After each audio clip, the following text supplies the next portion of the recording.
धान्यलक्ष्मी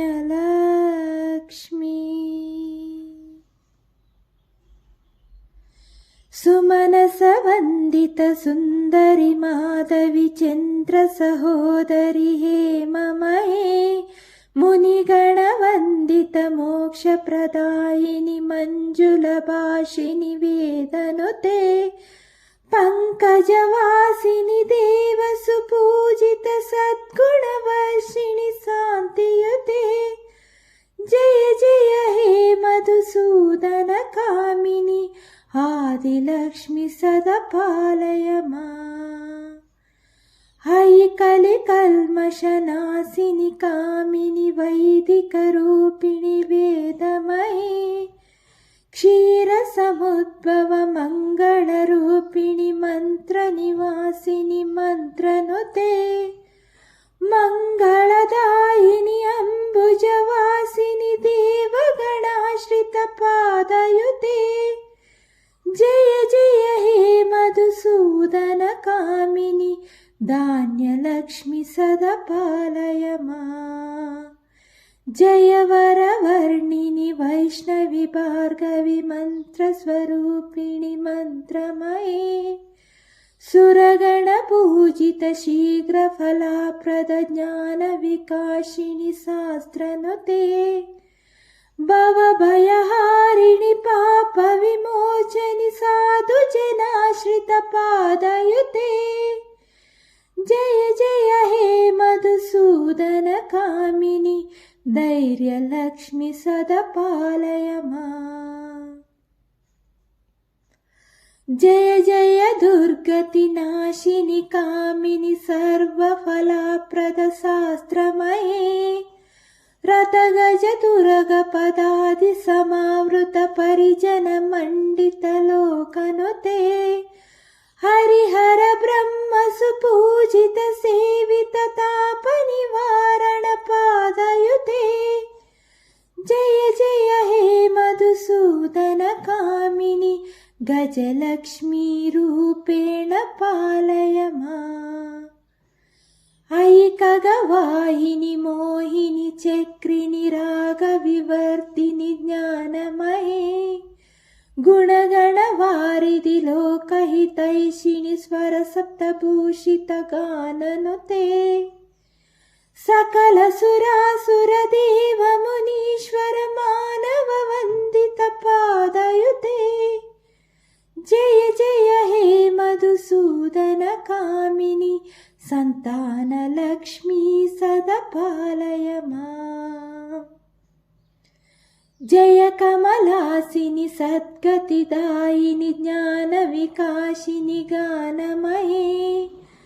अनुदिनमर्चित कुङ्कुमधूसरभूषित वासित वाद्यनुते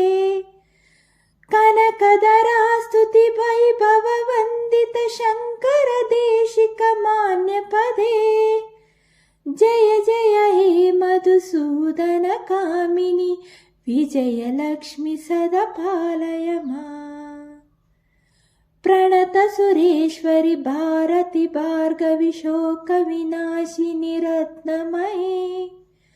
मणिमय भूषित कर्णविभूषण शान्ति समावृत हास्यमुखे नवनिधिदायिनि कलिकमलहारिणि कामित फलप्रद हस्तयुते जय जय हे मधुसूदन कामिनि विद्यालक्ष्मी सदा पालय माम् दिमि दिमि दिन्दिमि दिन्दिमि दिन्दिमि तुन्दुबिनादासु पूर्णमये गम गम गङ्गम गङ्गम गङ्गम शङ्खनिनादसु वाद्यनुते वेद पुराणेतिहास सुपूजित वैदिक मार्ग प्रदर्शयुते जय जय हे मधुसूदन कामिनि धनलक्ष्मी रूपेण पालय माम् आदिलक्ष्मी धान्यलक्ष्मी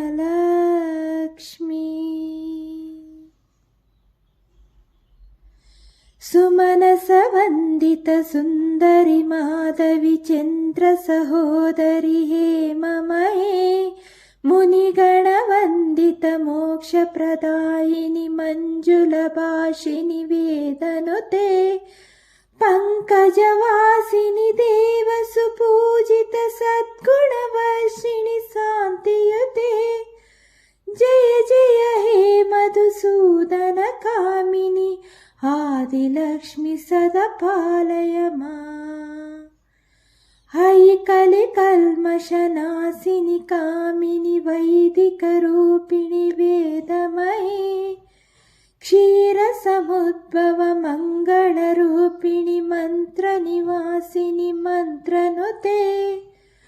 मङ्गलदायिनि अम्बुजवासिनि देवगणाश्रितपादयुते जय जय हे मधुसूदन कामिनि धान्यलक्ष्मि सदा पालय माम्। जय वरवर्णिनि वैष्णवि भार्गवि मन्त्रस्वरूपिणि मन्त्रमये सुरगणपूजित शीघ्रफलाप्रद ज्ञानविकासिनि शास्त्रनुते भवभयहारिणि पापविमोचनि साधुजनाश्रितपादयुते जय जय हे मधुसूदन कामिनि धैर्यलक्ष्मि सदा पालय माम्। जय जय दुर्गतिनाशिनि कामिनि सर्वफलप्रद शास्त्रमये रथगजतुरगपदादि समावृत परिजन मण्डित लोकनुते हरिहर ब्रह्म सुपूजित सेवित ताप निवारण पादयुते जय जय हे मधुसूदन कामिनि गजलक्ष्मी रूपेण पालय माम्। अयि खगवाहिनि मोहिनि चक्रिणि रागविवर्तिनि ज्ञानमये गुणगणवारिधि लोकहितैषिणि स्वरसप्तभूषित गाननुते सकलसुरासुरदेव मुनीश्वर मानव वन्दित पादयुते जय जय हे मधुसूदन कामिनि सन्तानलक्ष्मी सदा पालय माम्। जय कमलासिनि सद्गतिदायिनि ज्ञानविकासिनि गानमये अनुदिनमर्चित कुङ्कुमधूसरभूषित वासित वाद्यनुते कनकधरास्तुति वैभव वन्दित शङ्कर देशिक मान्यपदे जय जय हे मधुसूदन कामिनि विजयलक्ष्मि सदा पालय माम्। प्रणत सुरेश्वरि भारति भार्गवि शोकविनाशिनि रत्नमये मणिमय भूषित कर्णविभूषण शान्ति समावृत हास्यमुखे नवनिधिदायिनि कलिकमलहारिणि कामित फलप्रद हस्तयुते जय जय हे मधुसूदन कामिनि विद्यलक्ष्मि सदा पालय माम्। दिमि दिमि दिन्दिमि दिन्दिमि दिन्दिमि तुन्दुबिनादासु पूर्णमये गम गम गङ्गम गङ्गम गङ्गम शङ्खनिनादसु वाद्यनुते वेद पुराणेतिहास सुपूजित वैदिक मार्ग प्रदर्शयुते जय जय हे मधुसूदन कामिनि धनलक्ष्मी रूपेण पालय माम्। आदिलक्ष्मी धान्यलक्ष्मी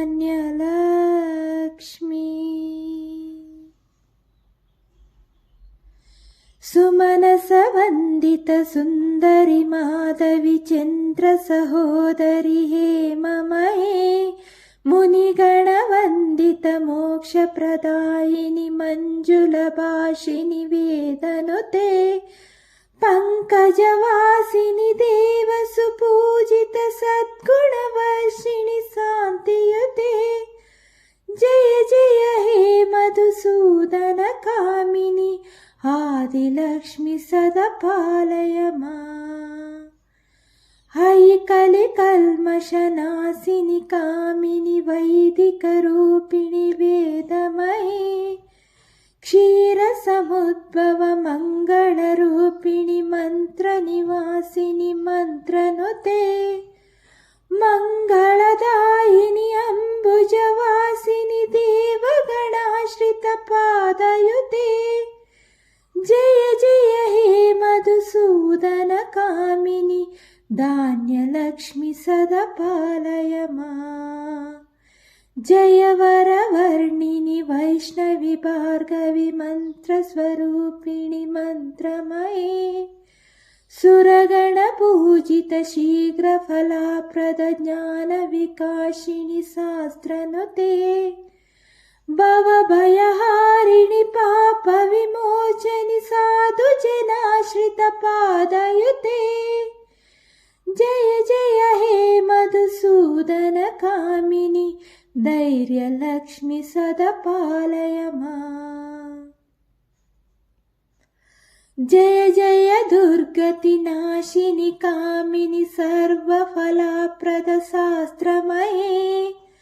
रथगजतुरगपदादि समावृत परिजन मण्डित लोकनुते हरिहर ब्रह्म सुपूजित सेवित ताप निवारण पादयुते जय जय हे मधुसूदन कामिनि गजलक्ष्मी रूपेण पालय माम्। अयि खगवाहिनि मोहिनि चक्रिणि रागविवर्तिनि ज्ञानमये गुणगणवारिधि लोकहितैषिणि स्वरसप्तभूषित गाननुते सकल सुरासुर देव मुनीश्वर मानव वन्दित पादयुते जय जय हे मधुसूदन कामिनि सन्तानलक्ष्मी सदा पालय माम्। जय कमलासिनि सद्गतिदायिनि ज्ञानविकासिनि गानमये अनुदिनमर्चित कुङ्कुमधूसरभूषित वासित वाद्यनुते कनकधरास्तुति वैभव वन्दित शङ्कर देशिक मान्यपदे जय जय हे मधुसूदन कामिनि विजयलक्ष्मि सदा पालय माम्। प्रणत सुरेश्वरि भारति भार्गवि शोकविनाशिनि रत्नमये मणिमय भूषित कर्णविभूषण शान्ति समावृत हास्यमुखे नवनिधिदायिनि कलिकमलहारिणि कामित फलप्रद हस्तयुते जय जय हे मधुसूदन कामिनि विद्यलक्ष्मि सदा पालय माम्। दिमि दिमि दिन्दिमि दिन्दिमि दिन्दिमि तुन्दुबिनादासु पूर्णमये गम गम गङ्गम गङ्गम गङ्गम शङ्खनिनादसु वाद्यनुते वेद पुराणेतिहास सुपूजित वैदिक मार्ग प्रदर्शयुते जय जय हे मधुसूदन कामिनि धनलक्ष्मी रूपेण पालय माम्। आदिलक्ष्मी धान्यलक्ष्मी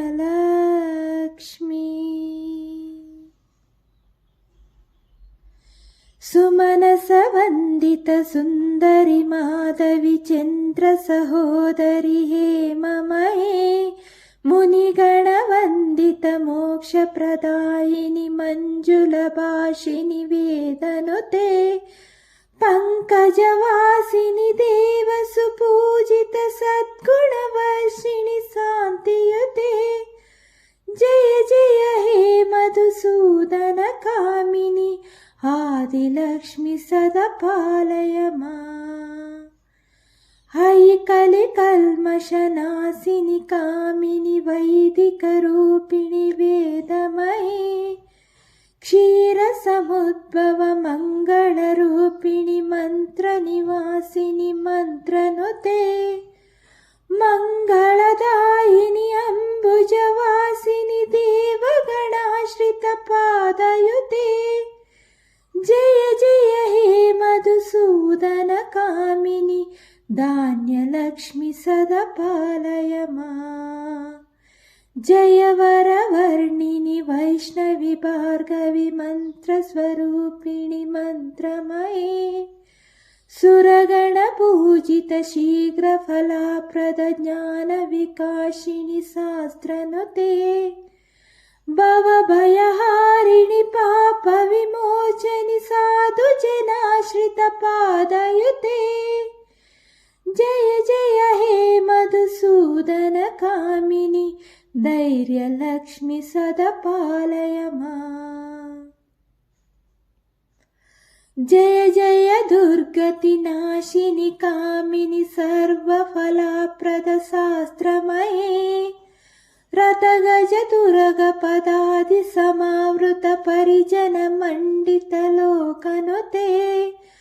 हरिहर ब्रह्म सुपूजित सेवित ताप निवारण पादयुते जय जय हे मधुसूदन कामिनि गजलक्ष्मी रूपेण पालय माम् अयि खगवाहिनि मोहिनि चक्रिणि रागविवर्तिनि ज्ञानमये गुणगणवारिधि लोकहितैषिणि स्वरसप्तभूषित गाननुते सकल सुरासुर देव मुनीश्वर मानव वन्दित पादयुते जय जय हे मधुसूदन कामिनि सन्तानलक्ष्मी सदा पालय माम् जय कमलासिनि सद्गतिदायिनि ज्ञानविकासिनि गानमये अनुदिनमर्चित कुङ्कुमधूसरभूषित वासित वाद्यनुते कनकधरास्तुति वैभव वन्दित शङ्कर देशिक मान्यपदे जय जय हे मधुसूदन कामिनि विजयलक्ष्मि सदा पालय माम् प्रणत सुरेश्वरि भारति भार्गवि शोकविनाशिनि रत्नमये मणिमय भूषित कर्णविभूषण शान्ति समावृत हास्यमुखे नवनिधिदायिनि कलिकमलहारिणि कामित फलप्रद हस्तयुते जय जय हे मधुसूदन कामिनि विद्यलक्ष्मि सदा पालय माम् दिमि दिमि दिन्दिमि दिन्दिमि दिन्दिमि तुन्दुबिनादासु पूर्णमये गम गम गङ्गम गङ्गम गङ्गम शङ्खनिनादसु वाद्यनुते वेद पुराणेतिहास सुपूजित वैदिक मार्ग प्रदर्शयुते जय जय हे मधुसूदन कामिनि धनलक्ष्मी रूपेण पालय माम् आदिलक्ष्मी धान्यलक्ष्मी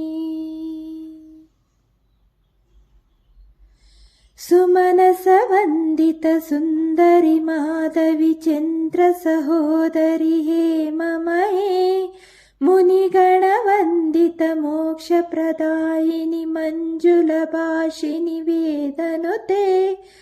पङ्कजवासिनि देवसुपूजित सद्गुणवर्षिणि शान्तियुते जय जय हे मधुसूदन कामिनि आदिलक्ष्मि सदा पालय माम्। हयि कलिकल्मषनाशिनि कामिनि वैदिकरूपिणि वेदमये क्षीरसमुद्भव मङ्गलरूपिणि मन्त्रनिवासिनि मन्त्रनुते मङ्गलदायिनि अम्बुजवासिनि देवगणाश्रितपादयुते जय जय हे मधुसूदन कामिनि धान्यलक्ष्मि सदा पालय माम्।